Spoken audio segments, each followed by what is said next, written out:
Hello, hello. It is the VBAC link, and we've got a special episode for you today. This is special episode number 26, and we have our friend Lynn. Lynn has never met us, actually, but Nope. I actually approached her about being on the podcast because she has a video out there on YouTube. I actually should look this up here. I will tell you at some point in this episode of what it's called, or maybe she will tell you. But she has a video about scar massage, and something that I started investigating probably a year ago, maybe two. I'm trying to think.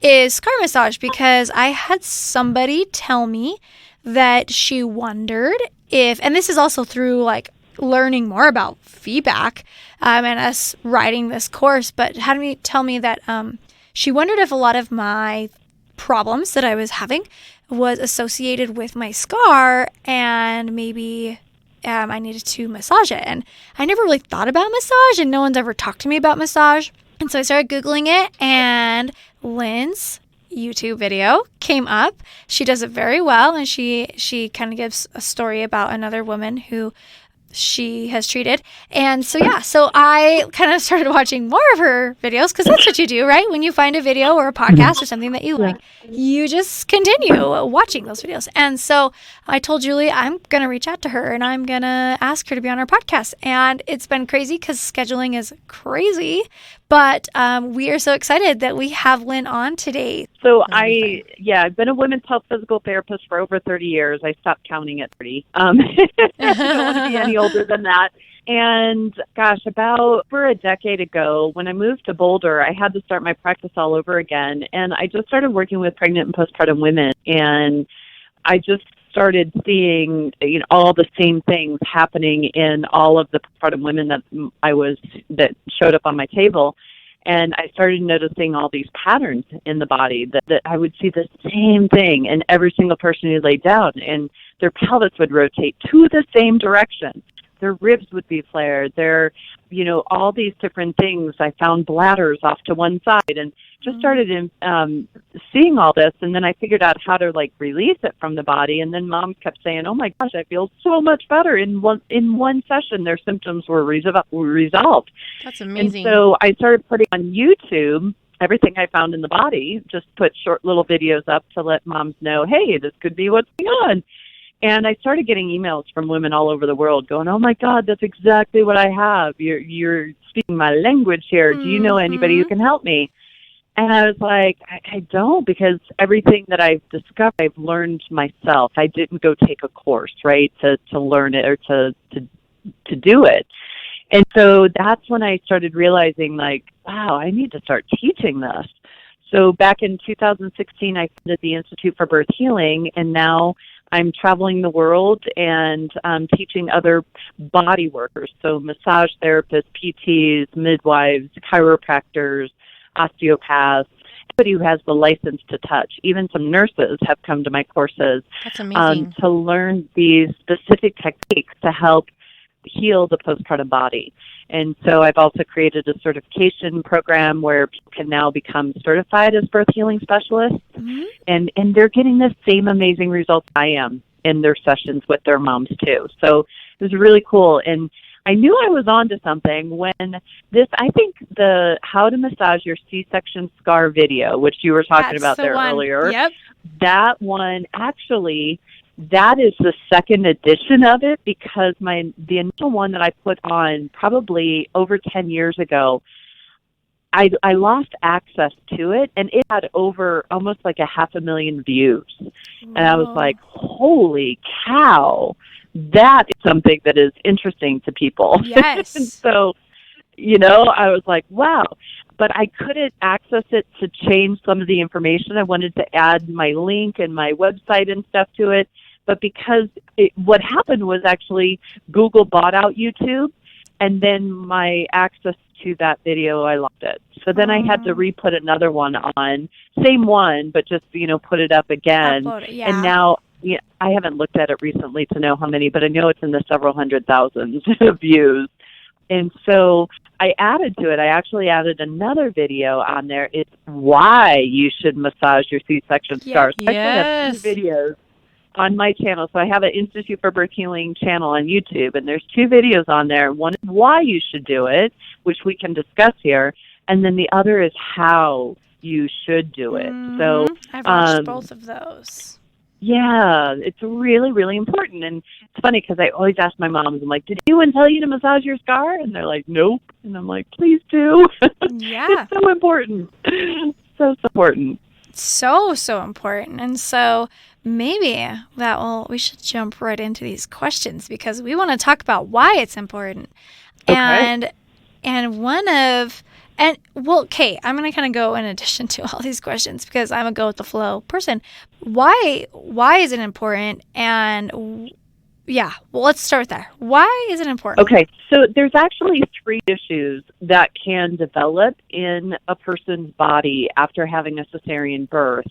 And sometimes these issues can start right away, but other times they don't start till 10 to 15 years down the road. Mm-hmm. So scar tissue, when they cut open to get the baby out, that creates scar tissue in there. So your uterus cut, your abdominal tissues gets cut, and then scar tissue forms, and it forms very haphazardly to heal everything in its way.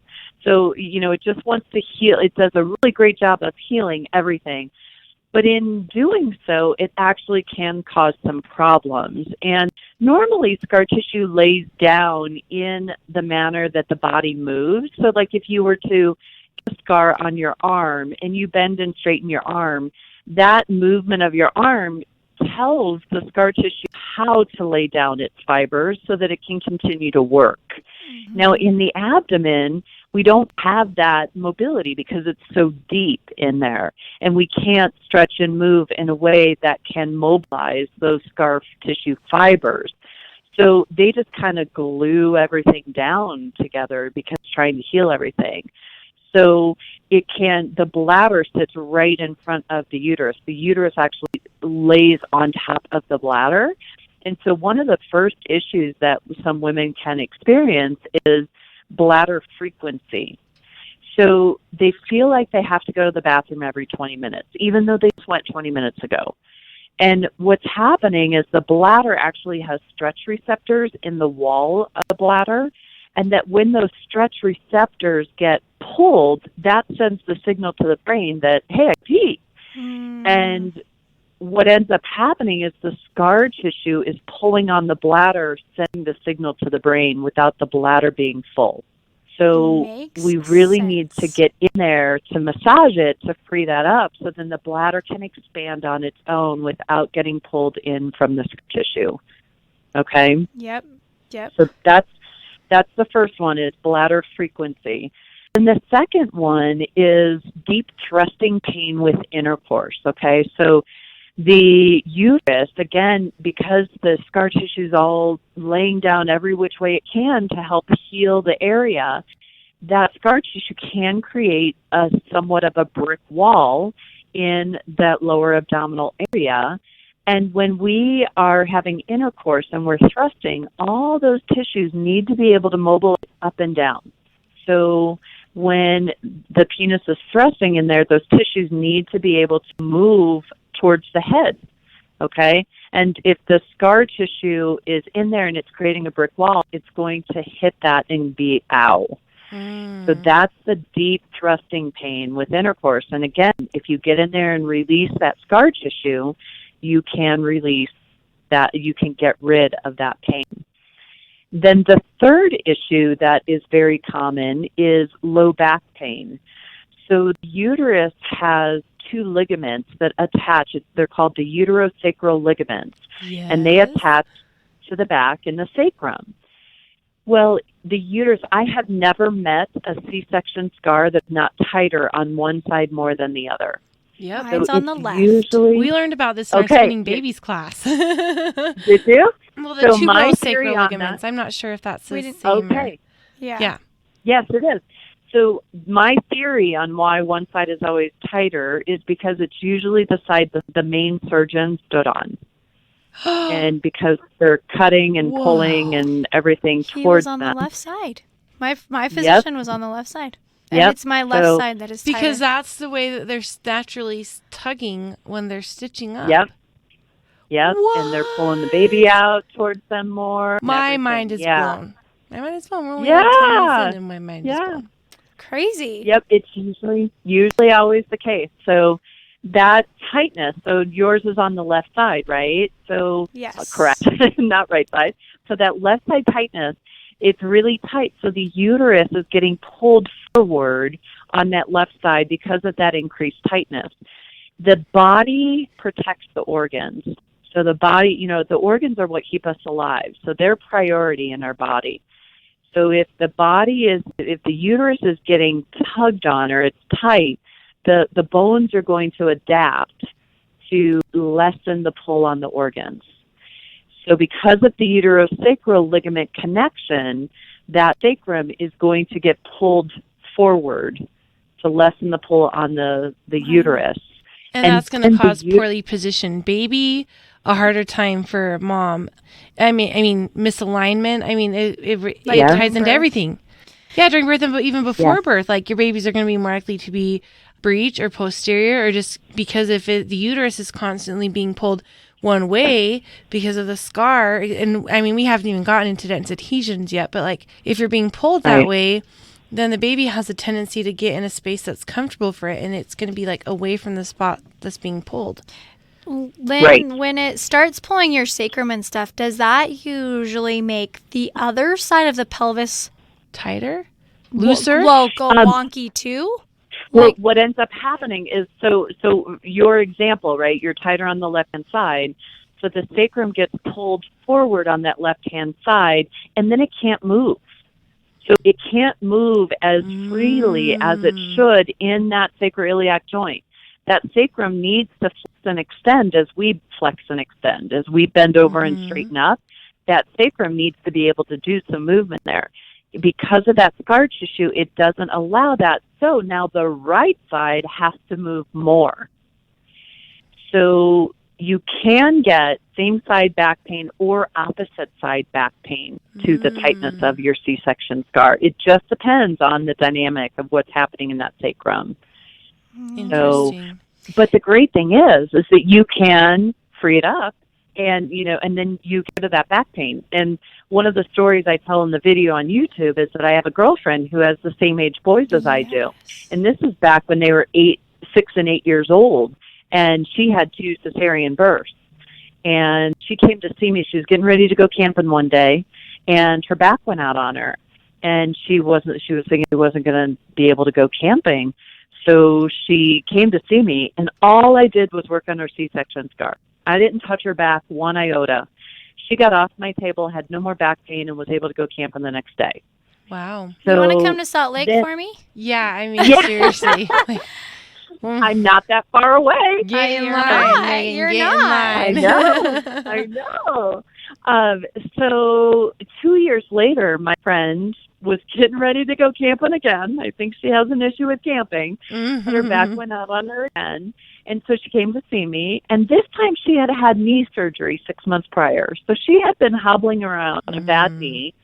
And so I didn't think about her C-section scar. I thought about the bad knee. So I adjusted her pelvis, her knee, her hip, her back, her sacrum, everything, and never touched her C-section scar. And I saw her the next day at a school picnic with our boys. And I checked in on her, and I go, "How are you doing?" She goes, "No, I'm still in pain." And I went, "I never worked on your C-section scar." So I laid her down on the picnic table. I released her C-section scar. She got off the table. She had no more pain and went camping the next day. Oh my God! So amazing. Yeah, and the thing is with her, she has a more rotund belly, and so it's just a little bit more challenging to get in deep enough to fully release it.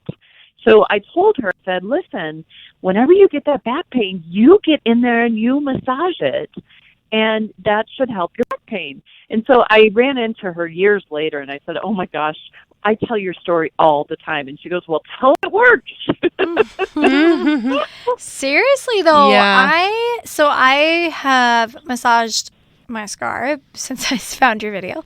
And like it will, like I can notice a big difference, but I think personally, I don't allow myself to go deep enough. Yes, that is, and it's actually a little bit hard to be able to go deep enough on yourself, just the angle of it, you know. So in the deepest layer is the most important layer because that's working with the organs. Mm-hmm. We have to release those organs in there and get them happy and free to move, to get rid of the pain, to get rid of the thrusting pain, to get rid of the bladder frequency. So if you can't, just try to sink in a little bit further and get down in there. You know, I think the fear is that, you know, people don't want to hurt themselves. You know, like, oh, I don't want to mess anything up. Mm-hmm. Let me tell you, you can't. You cannot, unless you're a sadistic person, you cannot create enough pain to induce damage to your tissues. Okay, mm-hmm. It's just not. You know, I'm sure as soon as you get some pain, you're just like, well, you back off, right? Mm-hmm. And so the way I do it, though, and the way I teach it in my courses is we need to be so respectful of the tissues, and we need to encourage and not force the tissues to release. And when we do it that way, the tissues just melt into our hands. And that's really what we're wanting there. And if we're trying to force something to happen, then the tissues start fighting us. And that's not what we want. And that can create more pain and irritation and soreness afterwards. So I tell my moms to, you know, just allow your hands to sink in, hold the restriction, hold the mobility. If it doesn't want to move one way, encourage it and just hold it there, wait for it to melt. That can help get you the release. But you know, a lot of people who've had cesarean births don't even like to touch their scars. I don't. I still don't. No, yeah. It's been 6 years. This is one of the questions is, you know, like, because we see it often where women are like, I don't like to associate with my scar at all, like at all. Yeah. And so what are some mental benefits to loving your scar and accepting that scar? Well, I think that to me, when someone tells me, oh my gosh, I can't even look at it, I can't even touch it, to me, that's a sign of trauma. Yeah. That's a trauma response in the body. It totally is. And so we need to address that. And I feel like once you can address the whole trauma response, then that reaction isn't so avoidant. Yeah. And you can more easily accept and love the scar.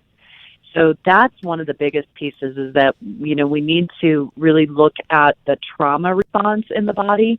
And, you know, when we are giving birth, the trauma responses in the body are fight, flight, or freeze. Yep. And so then there's even more. So one is a collapse. I don't tend to see a lot of collapse in my practice, so I don't have a lot of experience working with a complete collapse, but I do see a lot of freeze.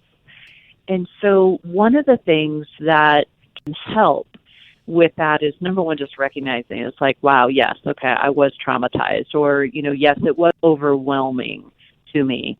Because a lot of times the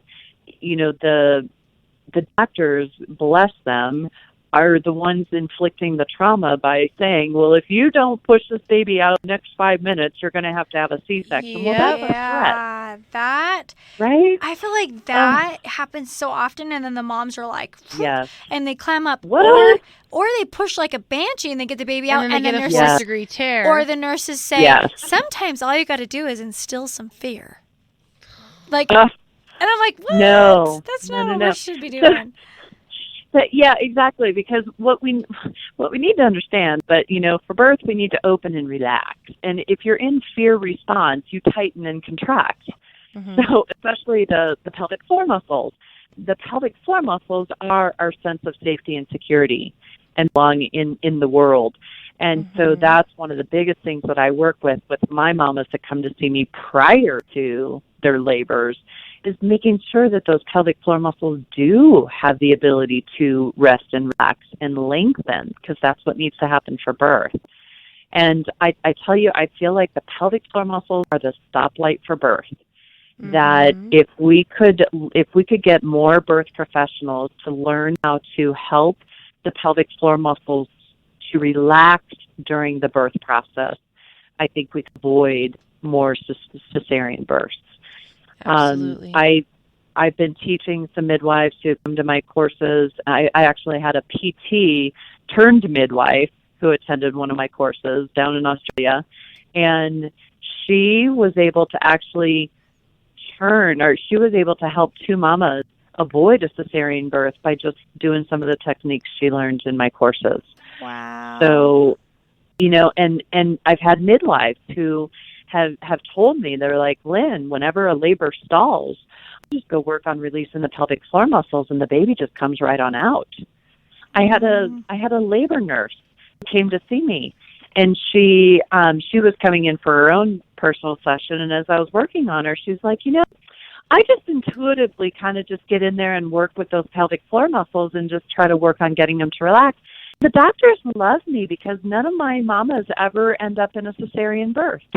Mm. I'm like, you intuitively know that those pelvic floor muscles are the stoplight for birth, and we need to help them to relax and be able to lengthen. The more we can do that prior to birth, the better off we're going to be. So, right. Yeah. Yes. But back to the whole touching and not being able to touch your scar, what I find with a lot of my moms, and I like to kind of redefine trauma in kind of two ways. I say there's a lowercase t trauma and there's a capital case T trauma. Do you know what I mean? As far as a degree. As severity. Mm-hmm. Yeah. The severity, right? Yes. Yeah. A lot of times with the lowercase t trauma, it's just about being able to recognize what you were feeling during the event.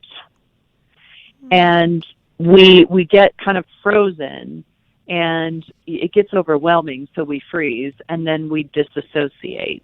And so if we can go back in time and actually kind of re-feel into those moments. And, I had a woman come to see me who for 5 years had lower abdominal pain after her cesarean birth. She had a 5-year-old. And she then went on and had 2 laparoscopic surgeries and something else, trying to figure out why she had all this pain. Mm-hmm. And when she came to see me, all I did was put my hands on her lower belly and felt into it. And I asked her, so how were you feeling about that cesarean birth? And she goes, I think I was a little afraid. And her just recognizing that she had fear helped the tissues to just kind of melt underneath my hand. Whoa. Wow. Yeah. See, it's so powerful. It is. It is powerful stuff. It is, and it can be relatively simple too, right? Yeah. So, but we need to be willing to explore and to go there. And so that can be hard for some people. It can. And so then that's why I like to talk about the differentiation of lowercase t trauma to capital case T trauma, right? Yeah. Someone who has a capital T trauma, they're not going to be able to access the feeling. They're going to need help and support. And I would really encourage anyone listening into this, if you had capital T trauma, please go work with a trauma specialist. There are counselors out there. There's EMDR. There's brain spotting. Mm-hmm. Any of my advanced birth healing specialists, I have a directory on my website of people who I have trained.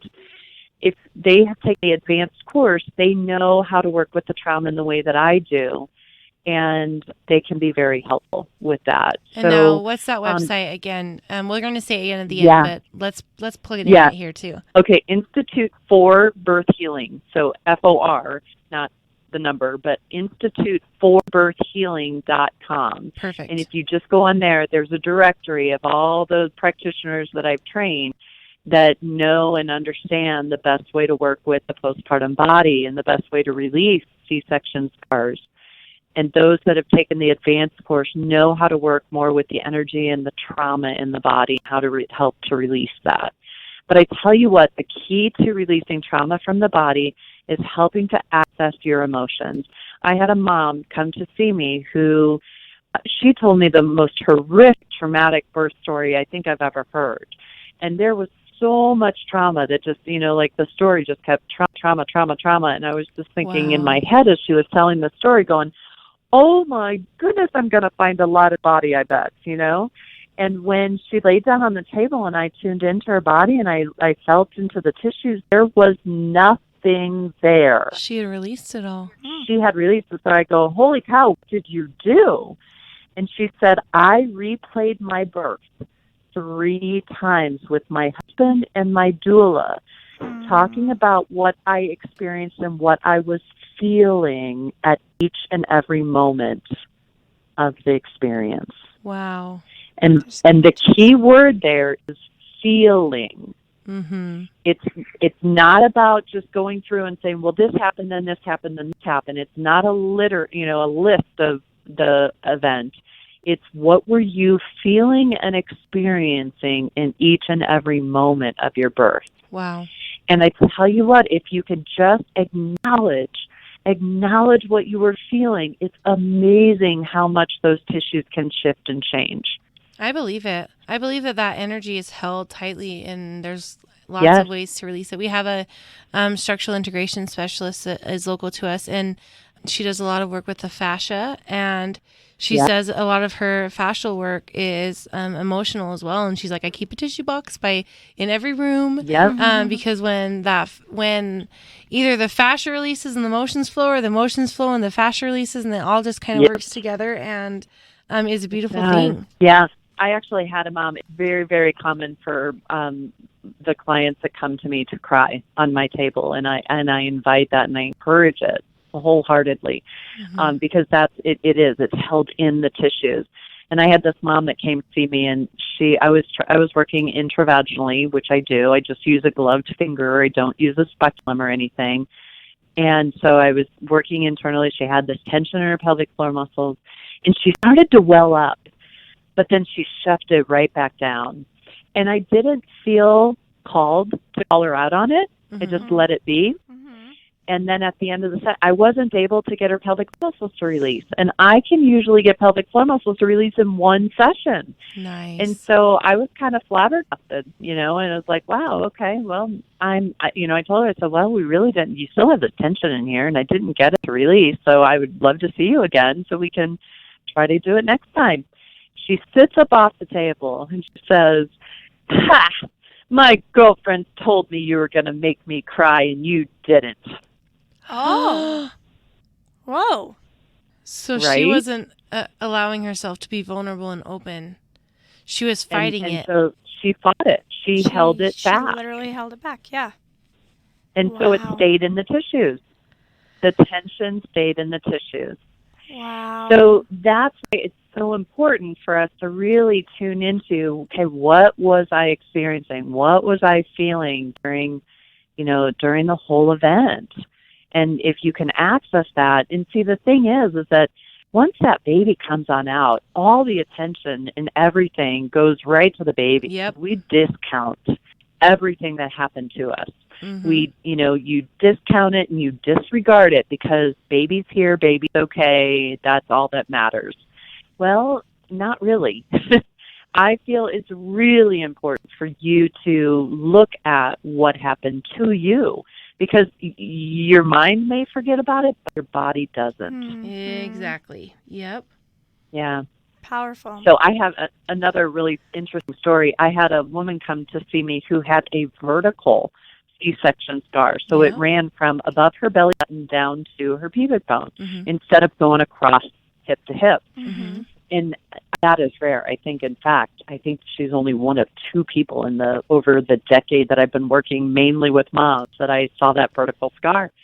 And so I was like, wow, working with her. And so I was doing some scar tissue release work. And right around her belly button, it was as thick as my thumb. And it was it was like this 1-inch segment of really, really thick scar along the length of her scar.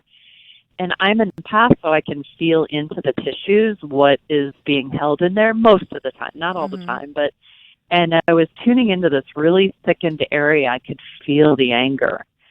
And so I just asked her to tune into it. It's more powerful if your clients experience it and find it themselves versus me telling them, you know. So I said, so what do you sense right here underneath my fingers? She goes, I'm angry. I said, yep, you are. And I said, who are you angry at? Oh, the surgeon, you know. And we were able to process it and help her to come to terms with it. And I wish I could have taken a picture or, you know, been able to document it. But after we worked on releasing the anger towards her surgeon, it was only as big as my pinky. Wow. That's awesome. So I was at the gym today with my friend who had her fifth baby and had an awesome plan. She has always had vaginal births, easy, beautiful births, and she was going to do unmedicated in a birth center this time, and she got sick and weird things happened anyway, and she ended up going in and being induced in a hospital that she had voiced that she didn't love. She had had her babies there before, but anyway, so she actually ended in a cesarean that even one to this day, like, it was just kind of crazy how it happened. Like, I could, like, kind of see it coming, like, based off of the way they were talking, but, like, then the babies had D-cells and everything, and she was rushed back and had the C-section, and she's, I want to say maybe 12 weeks out, maybe 10. And today we were at the gym, and we were talking about it, and she's got this scar, and it is very similar to what you just explained. So she says it's on the outside, but I feel like it's more on the inside from what I've felt, because I've felt it. And today I can actually see it bulging from her pants. What? I can actually see the bulge from her pants. And it's thick, and you can feel it, and it's like a shelf. And she's like, it's going to go, like, it has, and it used to be, like, the whole scar. And so, like, from what I can tell, like, the outside is, like, better, but it's like what you just explained. Like, it's like my thumb inside. And it literally, I mean, she's a very petite person. You can literally see it outside of her pants. Pretty trim. Yeah. Holy cow. And so, anyway, I just wonder just now, I'm like, I feel like I need to go talk to her tonight. Like, like, right we now. need to talk about it. Over. Because, you know, when she's mentioned it to me, I'm going to make sure she listens to this. So, sorry. Yeah, so, I'm talking you know, how did you feel about it? How did she feel about her surgery? What emotions are in there? You know, what, all those things. Well, you know, yeah. And the thing we need to remember is that a cesarean scar on the outside is like an iceberg. The scar we see on the surface, there's so much more going on underneath the surface. Yeah. So we need to keep that in mind. Yeah, because even right after that, she said, I told her to make sure I was bikini ready. And I think, and just knowing her, like, I think maybe there is some processing to be done with this, because this wasn't the birth that she wanted. She wanted a different, she had a whole different plan. And I have never seen it so bulgy. Personally, like, I've never seen it so bulgy, but well, so do you suggest she be seen for something like that? Yeah, definitely. We need to remember that everybody scars so differently. Exactly. And so, you know, some people hardly scar at all, and then others are really good scars, which is not a good thing. Not always a good thing, but and so there's keloid scarring, which can happen where the body creates this keloid, and it's a really, really thick scar tissue in there. And so, again, both of them, they all need mobilization, they need massaging, and you really need to get in there deep. That third layer, in my video, I talk about the scars having 3 layers: the skin, the muscle, the organs. I like simple, so I just cut it down to those 3 layers. there's a gazillion layers in there, but you just think about it in those layers. That's where you need to focus in on, and that deeper layer is what can really help you with those 3 issues we talked about earlier on in this interview. Yeah. So that's amazing. I'm gonna She's text texting her right now. I'm actually on her. Yeah. I just sent her your video, actually. Because I told her I was going to talk to you today, and she's like, oh, yeah. So I just sent her. I'm like, okay, here, go watch this right now. So I have another question, too. With dense adhesions, I know we're kind of running out of time, but I would like to talk about this because I have personally been told, and I am quite a few years out postpartum, that my scar is adhesed. What's the right word? I don't know. Stuck? Adhesed. Adhesed. Either one of those words. Yeah, to my bladder.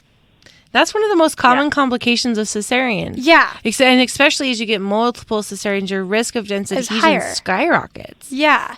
So I want to talk about that and how often, do you feel that women, and you mentioned it in your friend's story, how she went camping and you released it and everything was gone, but then you had to release it again, years later. And so this is something that I try to massage it on a weekly basis. I really try to.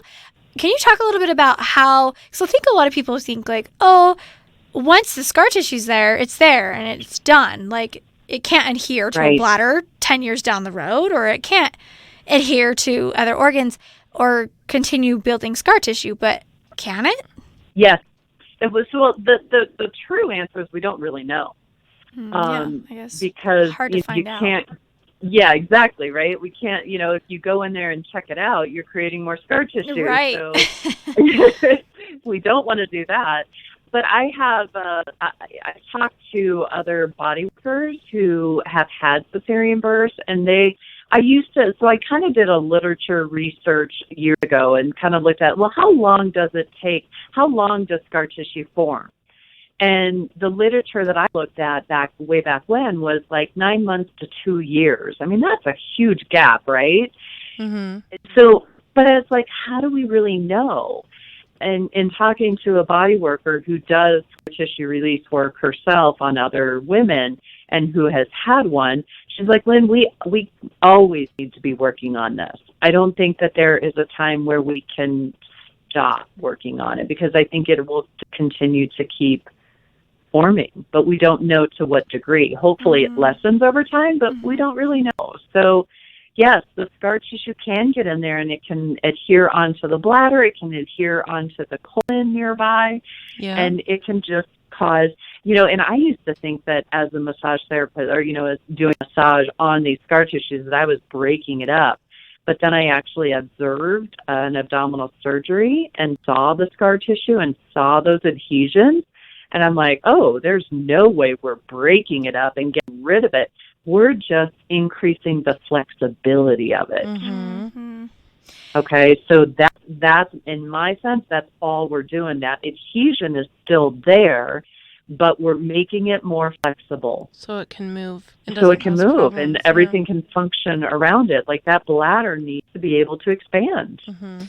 And then, it would be natural to, I'm just kind of making an inference from that, but that's why it needs to be released a few years later, because it can tense and tighten up again. And so it's something that it's not just a one-time fix. It needs to be continually worked on to make sure it stays loose and flexible. Yeah. Absolutely. Yeah.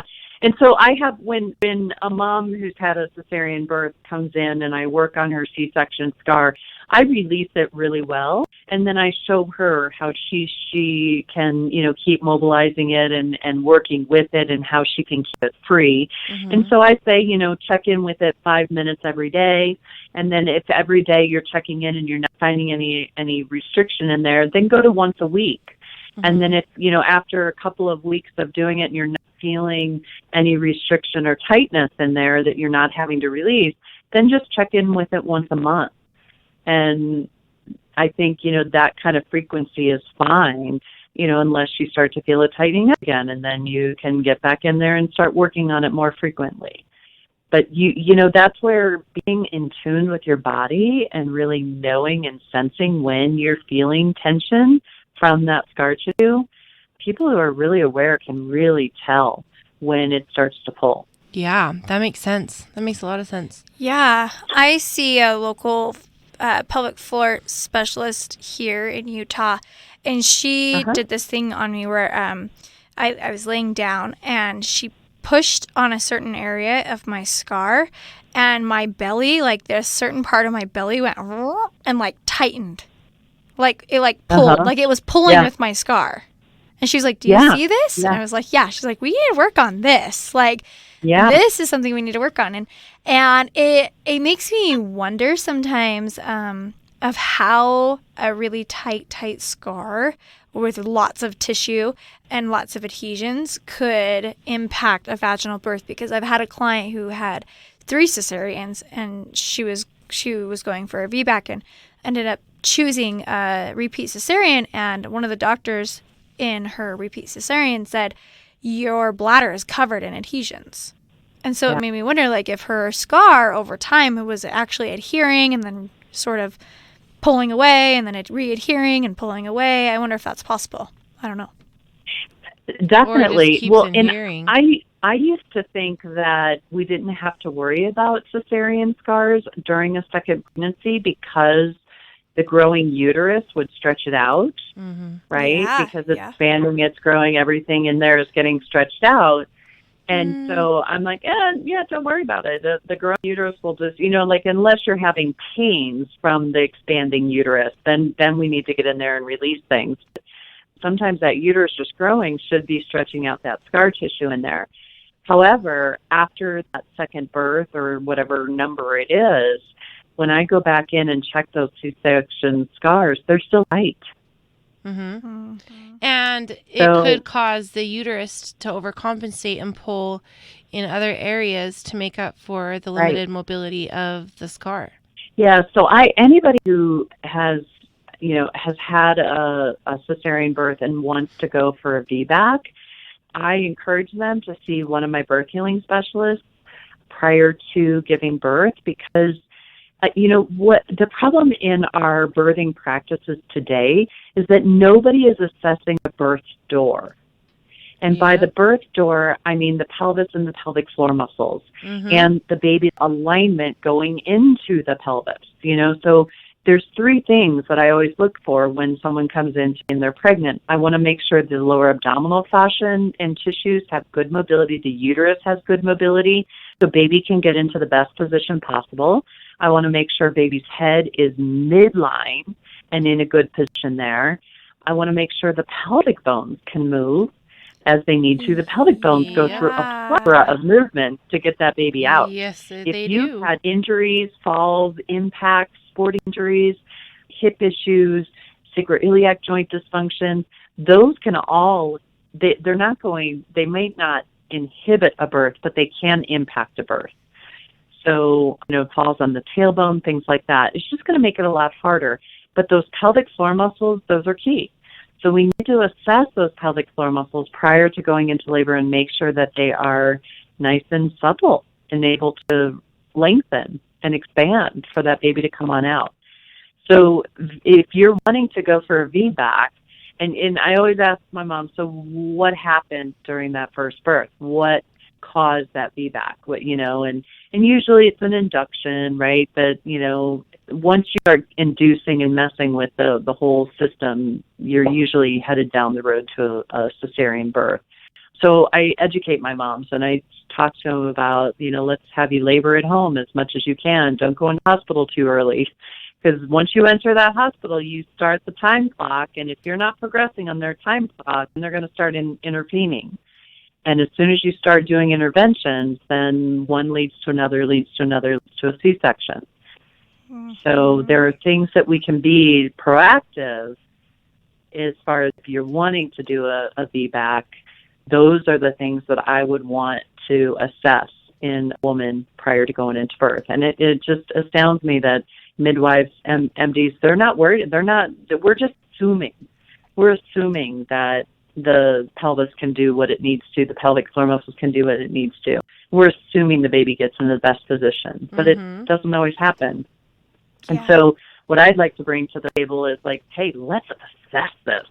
I had one mom who came in to see me after having a cesarean birth because she wanted a VBAC. And when I went to assess her pelvic floor muscles, her tailbone was sticking straight up into the pelvic outlet. So it was this huge roadblock for the baby's head. Like, so there was no way that baby's head was to come out that way. Now, why didn't we find that before she went into labor for 56 hours? You know? It's like, come I've had a on. mom that had that and her tailbone broke. It was literally, so her first one was broke and then it healed straight up like that. Like the midwife went in and was like, I'm literally hitting a tailbone. Like I'm hitting your bone. It's sitting straight up. And then it broke and baby came right out. Wow. Yeah. That's insane. It's crazy. Yeah. It's crazy. So many things. It is. It's crazy. So many things. Yes. Oh, well, seriously, thank you so much. I'm so glad that we could finally find a time because I know that we are crazy and we have a lot of late times here recording at the studio. So we're excited that we were able to get you on. And I really do want everyone to pull out their phones or their computers and go to YouTube and YouTube Institute for Birth Healing. You will find her page. She talks about a whole bunch of things. 3 assessments to facilitate birth, pain during pregnancy, is a problem, secrets for postpartum, obviously C-section, pelvic floor tissues, all of these things. She teaches a lot of things, squatting for birth even. It's awesome. So go check her out because I use her. I send you to my clients all the time. Like I send your videos to my clients all the time because it's helped me personally.